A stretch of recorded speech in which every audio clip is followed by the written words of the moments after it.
কার বাবার বিয়ে হচ্ছে? তোমার বাবার বিয়ে হচ্ছে? কে বলতে বলেছে তোমাকে এসব আজে বাজে কথা?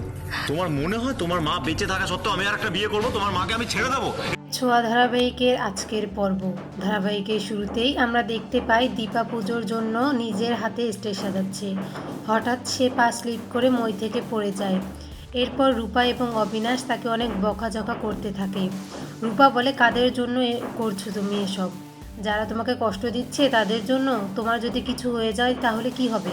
দীপা বলে, আমি আমার পরিবারকে বিপদমুক্ত না করা পর্যন্ত মরবো না, তুই চিন্তা করিস না। পরবর্তী সিনে আমাদের লাবণ্যকে দেখানো হয়। সে দীপাকে ফোন করেছিল রুটির ব্যাপারে জানার জন্য, কিন্তু দুর্ভাগ্যবশত দীপা ফোনটা রিসিভ করে না।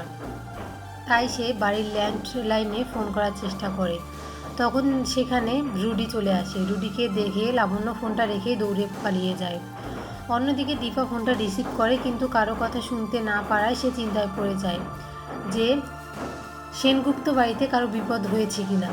লাবণ্য চলে যাওয়ার পর রুডি খেয়াল করে ফোনটা ঝুলে রয়েছে। তখন সে ফোনটা তুলে কানে দিয়ে বুঝতে পারে লাবণ্য দীপাকে ফোন করেছিল। তাই সে মনে মনে বলে, লাবণ্যকে নজরে রাখতে হবে। পরবর্তী সিনে আমাদের দীপাকে দেখানো হয়। সে পুজো কমিটির কিছু লোকের সাথে কথা বলছিল এবং তাদের বলছিল যে করেই হোক সূর্যকে পুজোয় আসার জন্য রাজি করাতেই হবে। লোকগুলো বলে, আমরা যদি না পারি তখন কি হবে? দীপা একটা পেপার বের করে ওদের দিয়ে দেয় এবং বলে, ওদেরকে বলবেন পোস্টার ছাপানো হয়ে গেছে, সকলে জেনে গেছে সূর্য সেনগুপ্ত এই পুজোর চিফ গেস্ট।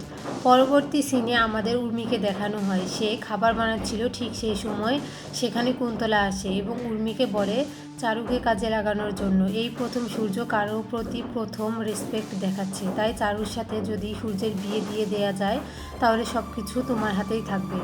উর্মি বলে, এটা কিভাবে সম্ভব? কুন্তলা বলে, এটা তোমাকেই করতে হবে। তুমি এটা করতে পারলে আমি তোমাকে কথা দিচ্ছি তোমার জীবন থেকে লাবণ্যকে চিরদিনের মতো আমি সরিয়ে দেব। এরপর সেখানে চারু চলে আসে এবং উর্মিকে বলে, আমি এস এস এর জন্য খাবার বানাবো তার পছন্দ মতো। পরবর্তী সিনে আমাদের খাবার টেবিলে দেখানো হয়। সেখানে সকালে খাবার খেতে বসছিল। সেই সময় চারু সূর্যের জন্য তার স্পেশাল খাবার নিয়ে আসে। এটা দেখে তো সূর্য অনেক খুশি হয়ে যায়, তাই সে হাত ধোয়ার জন্য চলে যায়। অন্যদিকে আড়ালে লুকিয়ে দীপা সব কিছু দেখছিল এবং লাবণ্যর চোখে পড়ে যায়। লাবণ্য মনে মনে বলে, ভালো মাকে সব কিছু জানাতেই হবে। এরপর উর্মি তার শ্বশুরকে বলে, দাদাইয়ের জীবনে এরকম একটা মেয়েকেই তো আমাদের প্রয়োজন ছিল। আমরা যদি দাদাইয়ের সাথে চারুর বিয়ে দেই তাহলে কেমন হয়? এ কথা শুনে জয় তো রেগে যায় এবং বলে, দাদাই তো বিবাহিত। সোনা বলে, কিসের বিবাহিত? ওই মহিলা তো বাবাকে ছেড়ে চলে গেছে। বাবার সাথে চারুর বিয়ে ফাইনাল।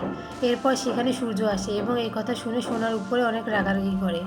সূর্যের বাবা সূর্যকে বোঝানোর চেষ্টা করে, কিন্তু সূর্য বলে দেয়, আমার স্ত্রী আছে, আমি আর কাউকে বিয়ে করতে চাই না। এরপর সেখানে পুজো কমিটির লোকজন চলে আসে এবং সূর্যকে পুজোর চিফ গেস্ট করেছে এই কথাটা তারা বাড়ির সকলকে জানিয়ে দেয়। কিন্তু উর্মি বলে, দাদাইয়ের শরীর ভালো না, ওনাকে যেতে দেওয়া ঠিক হবে না। পুজো কমিটির লোকেরা বলে, আমরা তো পোস্টার ছাপিয়ে ফেলেছি, লোক জানাজানি হয়ে গেছে, উনি যদি না যায় আমাদের মান সম্মান শেষ হয়ে যাবে।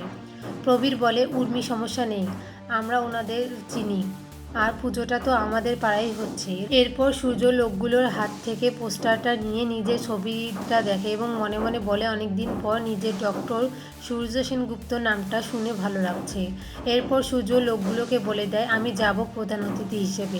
এরপর প্রবীর বলে, আমরা সকলেই যাব, আপনারা চিন্তা করবেন না। পরবর্তী সিনে আমাদের পুজোর অনুষ্ঠানে দেখানো হয়।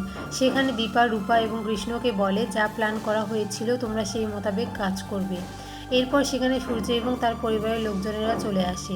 সূর্য এবং সোনা অনুষ্ঠানের জায়গাটা ফুল দিয়ে সাজানো দেখে মনে মনে বলে, এগুলো তো আমার চেনা, এর আগেও আমি এই সাজানো দেখেছি।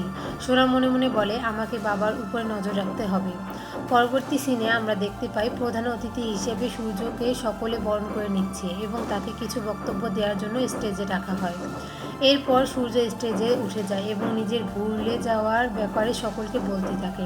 ঠিক সেই সময় আড়াল থেকে দীপা অ্যানাউন্স করতে থাকে সূর্যের অতীতের কিছু ঘটনা। সেখানে সূর্য আগে অনেক দরিদ্র মানুষের সহযোগিতা করেছিল, অনেক রোগীর প্রাণ বাঁচিয়েছিল। এরপর একে একে সব রোগীরা সূর্যকে ধন্যবাদ জানাতে থাকে এবং তার প্রশংসা করতে থাকে। হঠাৎ এই অ্যানাউন্সমেন্টগুলো শুনে সূর্য উত্তেজিত হয়ে যায় এবং দীপাকে খুঁজতে যাওয়ার জন্য স্টেজ থেকে নেমে যাওয়ার চেষ্টা করে। ঠিক সেই সময় জয় তাকে আটকে দেয় এবং বলে তুই এখানেই থাক, আমি খুঁজে দেখছি। অন্যদিকে কুন্তলা রুডিকে বলে এই কণ্ঠটা দীপার, যে করেই হোক ওকে খুঁজে বের করো। শেষ সিনে আমরা দেখতে পাই জয় এবং দীপা আড়ালে কথা বলছিল। দীপা জয়কে বলে যে করেই হোক ডাক্তারবাবুকে এখান থেকে আমায় নিয়ে যেতে হবে, তুমি খেয়াল রেখো কুন্তলা যাতে কিছু না করতে পারে। জয় এবং দীপা যখন কথা বলছিল আড়ালে, তখন রুডি জয়কে দেখতে পায়, মনে মনে বলে ও কার সাথে কথা বলছে আড়ালে। এরপর জয় আসলে রুডি জিজ্ঞেস করে তুমি ওখানে কার সাথে কথা বলছিলে। জয় বলে আমি পাড়ার লোকের সাথে কথা বলছিলাম। আপনি অতিথি হিসেবে এসেছেন, কিছুদিন থাকুন, খান, এনজয় করুন, আর এসবের মধ্যে আসবেন না। জয়ের মুখে এই কথা শুনে তো রুডি রেগে যায়। অন্যদিকে দীপা চিন্তায় পড়ে যায় সে সূর্যকে কী করে এখান থেকে নিয়ে যাবে, কারণ সূর্যের সামনে সোনা, উর্মি, চারু সকলেই ছিল।